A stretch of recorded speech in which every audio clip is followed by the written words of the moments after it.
2009-yilda ishlab chiqarilgan Nexia mashinasi 1.5 motor bilan jihozlangan.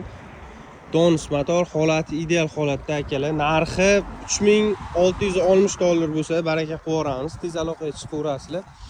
Xo'p akalar, 30% joyida kraskasi bor ekan. Balonlar zo'r holatda turibdi. Motor hadovoy hech qanaqa ishi yo'q. Salon holati ham ideal holatda turibdi.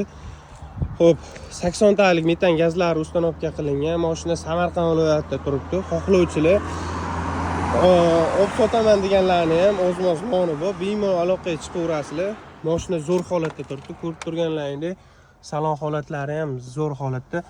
Xo'p, men bitta Skorda chig'olni almashtirib olsanglar, yaxshi holatga keladi. Ashibkalarni ko'rib turganlaringdek, zonam holatda.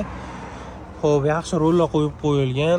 Magnitofonlar ishlab turilgan, video registratori bor. Telefon qilib bemalol baraka qo'yaverasizlar akalar. Xo'p, probegini telefon qilganlaringda aytaman, probegi sal 3 kuruklikda yurib qo'ygan. Aloqaga chiqaverasizlar.